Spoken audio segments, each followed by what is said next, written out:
pues finalizamos este punto y pasamos a la segunda solicitud de comparecencia solicitada por el Grupo Podemos Andalucía,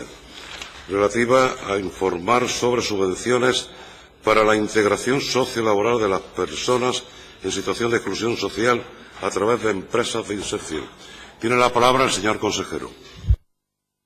Muchas gracias, señor presidente. Señoría, como usted conoce, las empresas de inserción son aquellas entidades, sociedades mercantiles o cooperativas que realizan una actividad económica o prestación de servicio con el fin primordial de integrar y formar sociolaboralmente a personas en situación de exclusión social. Para que una entidad sea reconocida como tal empresa de inserción, debe cumplir los requisitos establecidos en el Decreto 193/2010, de 20 de abril, por el que se regula la calificación y se crea el Registro de Empresas de Inserción de Andalucía, modificado por el Decreto 155/2017, de 3 de octubre, en desarrollo de la Ley 44/2007, de 13 de diciembre, para la regulación del régimen de las empresas de inserción y solicitar su calificación en el registro, tal y como por la Administración competente, en este caso el Servicio Andaluz de Empleo. A día de hoy, en nuestra comunidad se encuentran inscritas en el registro de empresas de inserción un total de 35 empresas de inserción. En el marco de las políticas activas de empleo, un objetivo primordial de la Administración pública se halla en posibilitar la incorporación al mercado laboral de colectivos en situación de exclusión social. Se consideran personas en situación de exclusión social quienes pertenecen a alguno de los siguientes colectivos: perceptoras de renta mínima de inserción, así como los miembros de unidad de convivencia beneficiarios de ella, jóvenes mayores de 18 años y menores de 30, procedentes de instituciones de protección de menores, personas con problemas de drogodependencia u otros trastornos adictivos que se encuentran en proceso de rehabilitación o de reinserción social, personas internas de centros penitenciarios cuya situación penitenciaria les permite acceder a un empleo en régimen abierto, personas víctimas de violencia de género, personas emigrantes retornadas a Andalucía con graves necesidades personales o familiares, personas que tengan a su cargo una familia monoparental y presenten graves necesidades personales o familiares, personas desempleadas mayores de 50 años que hubiesen permanecido inscritas de forma ininterrumpida como demandantes de empleo en una oficina de los servicios públicos de empleo durante al menos 12 meses, personas con discapacidad física, intelectual o sensorial en un grado igual o superior al 33%, entre otras. Señorías, es innegable el compromiso de esta consejería y que esta consejería tiene con el apoyo a la mejora de la empleabilidad e inserción de aquellos colectivos que se encuentran con mayores dificultades para acceder al mercado laboral. Ejemplo de ello es el esfuerzo que año a año se viene realizando para poner a disposición de estas personas de recursos que cubren tanto líneas de ayuda a la inserción como programas específicos de atención. Así, solo en el año 2017 se invirtieron más de 50 millones de euros en las líneas de ayuda para apoyar a la creación y mantenimiento de empleo de personas con discapacidad en centros especiales de empleo y empresas ordinarias, y se convocaron ayudas destinadas a las empresas de inserción. Junto a ello, programas destinados a la mejora de la empleabilidad, como las unidades de orientación o las acciones experimentales, vienen realizando desde hace décadas una labor continua y decidida para mejorar las condiciones en las que estas personas se enfrentan al mundo laboral. Centrándonos en su pregunta, señor Romero, esta consejería está convencida de la potencialidad que las empresas de inserción tienen como instrumento de integración activa de aquellas personas que presentan dificultades para su inserción. Y con el objetivo de apoyar el mantenimiento del empleo y la labor de tutorización y acompañamiento que realiza el personal especializado de las mismas, se establecieron una serie de líneas de subvención destinadas a estas empresas y, en concreto, se establecen las siguientes.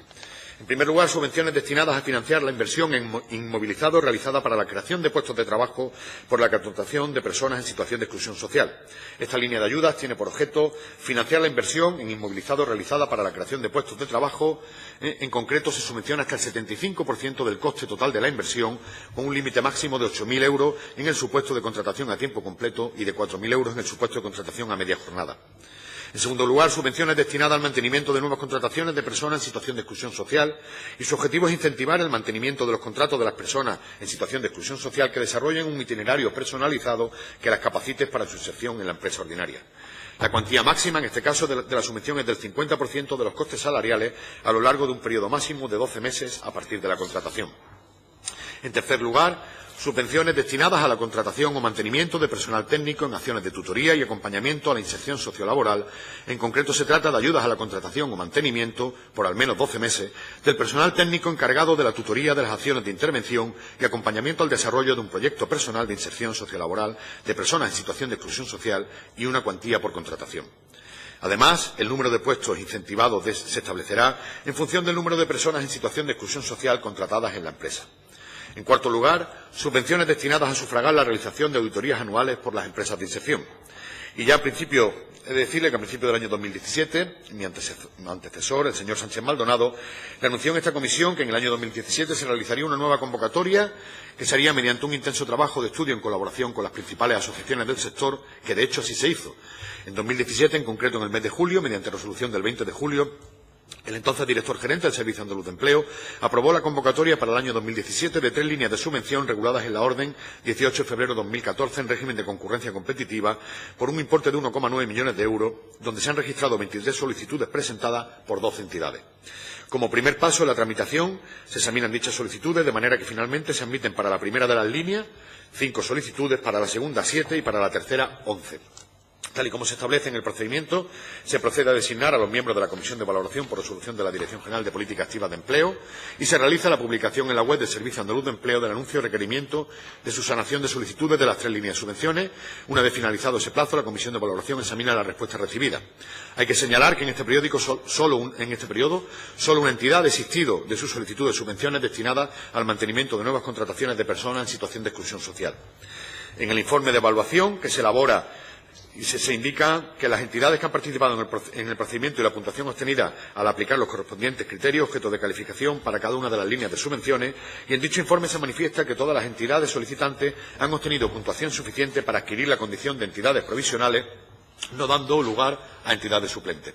Como resultado, el 27 de octubre se publicó la propuesta provisional de resolución de la Comisión de Valoración en la que se aprueba la relación provisional de entidades beneficiarias del procedimiento de concesión de subvenciones públicas en régimen de concurrencia competitiva para la integración sociolaboral de las personas pertenecientes a colectivos en situación de exclusión social a través de empresas de inserción. Una vez consumidos los plazos de alegaciones y remitida la documentación pertinente, la Comisión elabora un nuevo informe de evaluación procediéndose a continuación a la resolución definitiva. En concreto, y por línea, se concede subvención destinada a financiar la inversión de inmovilizado realizada para la creación de puestos de trabajo por la contratación de personas en situación de exclusión social en empresas de inserción y se han concedido en esta línea a 4 empresas. Subvención destinada al mantenimiento de nuevas contrataciones de personas en situación de exclusión social en empresas de inserción. 5 de las empresas han sido beneficiarias. Subvención destinada a la contratación o mantenimiento del personal técnico en acciones de tutoría y acompañamiento a la inserción laboral de empresas de inserción, que se ha concedido a 7 empresas. Señorías, quiero informarles que en el segundo semestre se va a publicar una nueva convocatoria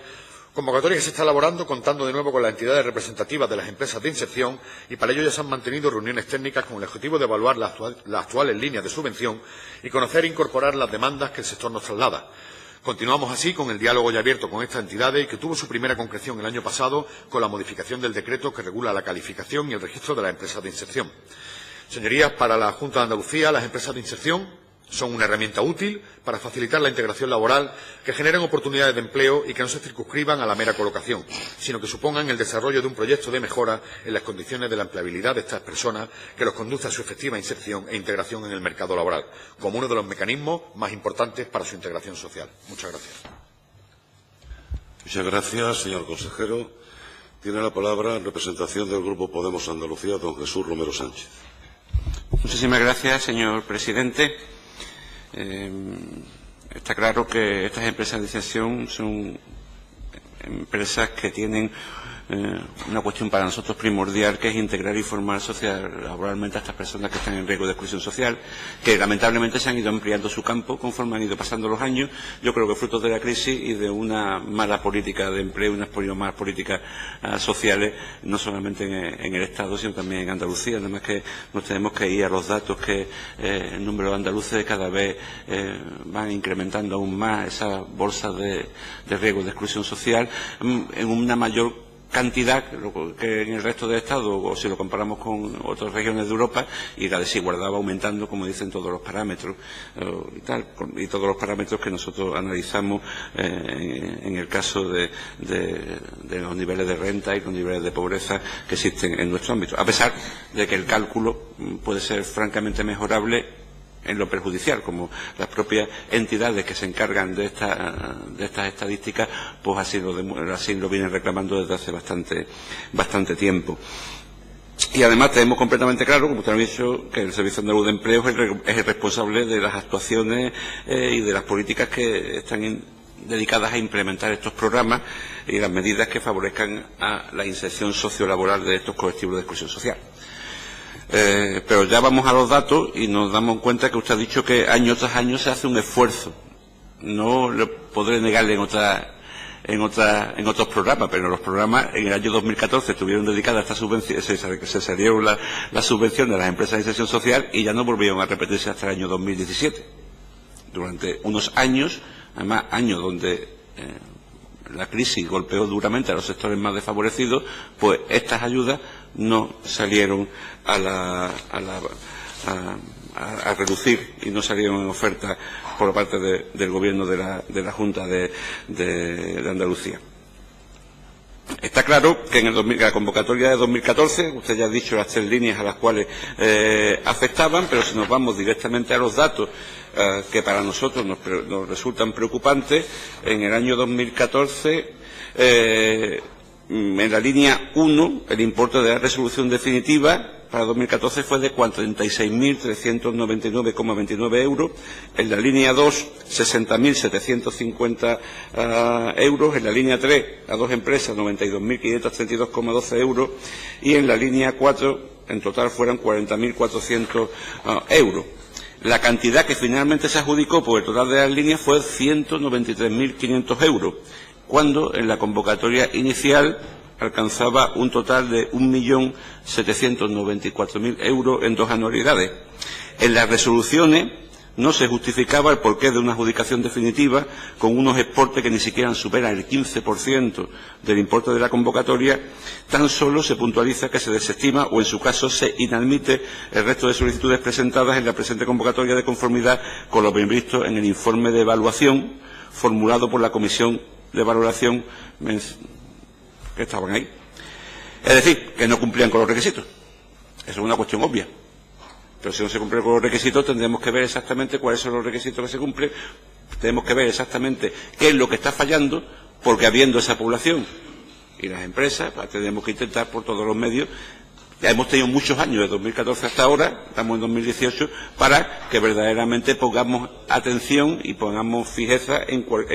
qué es lo que está ahí fallando, porque no es normal, no es absolutamente normal que falten requisitos y que no se ejecuten el 100% del dinero destinado a las empresas de sector, cuando estamos en una situación bastante calamitosa y alarmante con respecto al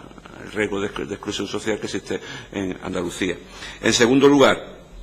si nos vamos a la convocatoria que usted ha citado definitivamente del año 2017, el importe total de las líneas que se han adjudicado, 183.500 euros, si no me fallan los cálculos, cuando en la convocatoria inicial, en las anualidades de 2017 y 2018, lleva a 1.974.420 euros. Tampoco las resoluciones no se justifica el porqué de una adjudicación definitiva con unos exportes que ni siquiera superan el 10% del importe de la convocatoria. Tan solo lo mismo se puntualiza que se desestima o se inadmite el resto de solicitudes presentadas en la presente convocatoria por la evaluación del informe de la Comisión de Valoración. En resumidas cuentas, tenemos datos de que aquí recibimos unos fondos del Servicio 18, fondos finalistas del Estado, que si no te lo gastas, si no lo gastamos, tenemos que reintegrarlo y reintegrar fondos que nos vienen del Estado para una cuestión tan importante como la inserción social de colectivos en riesgo de exclusión, pues tendremos que preguntarnos por qué y si eso es conveniente, bueno o malo desde el punto de vista de la situación de Andalucía. Y lamentablemente tenemos que decir que estamos en una situación completamente recurrente. Las becas Adriano de Educación pasa exactamente igual. No llegan ni al 20% el dinero que se adjudica y dinero que hay que devolver. Si los requisitos que se les imponen a los supuestos o a la playa de beneficiarios que es posible o potencial para recibirlo no se cumplen, desde el año 2014 tendremos que preguntarnos el por qué. ¿Qué se ha hablado con esos colectivos? ¿Cómo se puede mejorar que esos colectivos sí cumplan todos los requisitos, que esas asociaciones, entidades sin ánimo de lucro, que cumplen una función social importante desde nuestro punto de vista, tienen y por qué no se ha intentado eso corregir desde que en el año 2014 vimos que había una una amplia diferencia entre el dinero que teníamos pendiente para el tema con el dinero que se adjudicaba realmente. Creo que son preguntas en las que no debemos de recaer nuevamente una y otra vez lo mismo, y que las convocatorias que van saliendo vayan siendo una y otra vez alejadas de la realidad social y alejadas de las cuantías económicas de las que disponemos para dar cumplimiento a un deber que para mí es inexcusable, que es abrir camino a la gente que no se quede atrás y que tenga un futuro de esperanza. Muchas gracias. Muchas gracias, señoría. Tiene la palabra el señor consejero. Muchas gracias, señor presidente. Señor Romero, le he comentado en mi primera intervención que vamos claramente de la mano de estas empresas para que las órdenes que incentivamos sean un éxito. Para ello nos hemos reunido con Andeis, que aglutina la mayoría de ellas, y vamos a tomar en consideración sus demandas. Usted lo ha dicho, evidentemente la comisión de valoración tiene unos resultados y es porque simplemente no cumplían los requisitos para poder ser beneficiarios de dichas ayudas. Ahora, entrando de lleno a las ayudas, yo no dejo de reconocer que no son muchas las empresas de inserción que han sido beneficiadas y que los beneficiarios podrían haber sido más, pero de la Junta de Andalucía creo que está clara la apuesta de que las empresas de inserción son una herramienta útil porque creemos en ellas. Y lo demostramos con todas las personas que se encuentran en riesgo de exclusión. Le manifesté con anterioridad que esta consejería tiene un compromiso innegable con el apoyo a la mejora de la empleabilidad, a la inserción de las personas que tienen más dificultad. En el año 2017 hemos invertido más de 50 millones de euros en líneas de ayudas para apoyar la creación y el mantenimiento de empleo en centros especiales de empleo. La convocatoria del 2017, con un presupuesto total de 55.475.000 euros, posibilitó la creación y el mantenimiento de más de 11.800 empleos de personas con discapacidad. A la convocatoria general hay que sumarle dos convocatorias extraordinarias, una del año 2016 y otra del año 2017, que también han favorecido la contratación en Andalucía de más de 24.540 trabajadores con diversidad funcional. Y se ha iniciado, ya se lo he comentado, la convocatoria del año 2018, cuya publicación en el BOJA se prevé en este mes de febrero, con igual presupuesto que la antecesora. Eso sí, teniendo en cuenta las demandas, como he dicho anteriormente, de las empresas del sector. Con estas convocatorias el Gobierno está intentando mitigar en la medida de sus posibilidades el desempleo de las personas con discapacidad y apostando por un esfuerzo y un trabajo continuo con los centros especiales de empleo. Además, mediante programas de orientación y acciones experimentales que se han realizado a lo largo de los años, yo creo que una labor continuada y decidida para mejorar las condiciones de trabajo de estas personas. Y en concreto, el pasado año sacamos la convocatoria para acciones experimentales con un presupuesto de 12 millones de euros, un programa que tenía como objetivo, y usted lo conoce bien, promover la inserción laboral de parados con especiales dificultades de acceso al mercado laboral a través de la puesta en marcha de planes integrales que combinan la formación, la orientación, el asesoramiento, la información y las prácticas laborales. Resultaron beneficiarios 6.432 personas, con una previsión de inserción del 40,55%, es decir, casi 2.700 personas de las 6.432 que formaron parte. En octubre del 17, se lo expliqué en mi primera intervención, se publicó la convocatoria extraordinaria para los programas de orientación profesional y acompañamiento de inserción, teniendo un periodo previsto de ejecución de 12 meses a partir de finales de diciembre del 2017, con una cuantía total para esa convocatoria de más de 1,7 millones de euros. Yo creo que, señorías, convendrán conmigo que la creación de empleo y la mejora de la empleabilidad de los demandantes de empleo y, finalmente, su inserción laboral son objetivos de las políticas puestas en marcha por el Gobierno andaluz, y prueba de ello son todas las medidas que le acabo de exponer de nuevo. Muchas gracias. Muchas gracias, señor consejero. Tiene la palabra en segundo turno don Jesús Romero Sánchez, en representación del Grupo Podemos Andalucía. Gracias, señor presidente. Señor consejero, evidentemente conocemos las medidas que se han puesto en práctica, y usted también tampoco desconocerá que para nosotros son medidas que no cumplen los objetivos y que son, desde nuestro punto de vista, insuficientes. Por eso hoy tenemos pendiente una moción de empleo de 96 puntos todavía pendiente de su cumplimiento, que creemos que mejorarían mucho más aún los datos que usted nos quiere o nos está ofreciendo. Aquí es lo que estamos hablando de un caso concreto, de unas ayudas concretas, en donde en el 2014 se supone que devolvimos muchísimo dinero, un porcentaje muy amplio de las ayudas que estaban ahí de la convocatoria, y que llegamos al 2017 estamos en la misma circunstancia. Entonces, algo ha tenido que pasar que se haya hecho mal entre el 2014 y el 2017, cuando por parte de la consejería, por parte incluso de las entidades, tendríamos que hablar del grado de colaboración que ha existido para que en el año 2017 otra vez estemos devolviendo esa cantidad de fondos al Estado. Y creo que nuestra situación real no nos permite esa devolución. Y tendríamos que haber hecho el camino, que si hemos estado tantos años, 2015, 2016, hasta 2017, no que se ha vuelto a hacer otra convocatoria, en ese tiempo tendríamos que haber subsanado o tendríamos que haber venido de la mejora de los requisitos de esas empresas o ver cómo se establece una sinergia que permita colaborar desde la Administración a que empresas que cumplen para nosotros, y repito, esa función social fantástica, pues se puedan cumplir y Andalucía pueda ser receptora de esos fondos en mejores condiciones año tras año y que se puedan cumplir los objetivos previstos. Y me gustaría si me aclarase si tienen puesto algún tipo de calendario para que esa convocatoria que usted ha anunciado en el segundo semestre sea más adecuada o con el camino, con las asociaciones, con las entidades, para que podamos hacer el seguimiento. Muchísimas gracias. Muchas gracias, señoría. Tiene la palabra el señor consejero. Muchas gracias, señor presidente. Brevemente, coincidimos en la importancia de esas empresas. Y ya le he dicho en mi segunda intervención que nos hemos reunido con Andeis, que aglutina a la inmensa mayoría de ellas, y que se van a tomar en consideración todas sus demandas. En la publicación que acabo de indicarle, que se va a hacer en Bojas, y vendrán esas demandas, tratando entre todos, evidentemente, como no puede ser de otra manera, que sean el mayor número de empresas las beneficiarias. Si anteriormente no fueron, está claro, y usted lo conoce igual que yo, era porque no cumplían los requisitos. Es nuestra obligación, y es la de ellos también, tratar entre todos de cumplir esos requisitos y que esos fondos pues sean verdaderamente gastados, que es lo que todos queremos. Señor Romero, muchas gracias. Muchas gracias, señor consejero.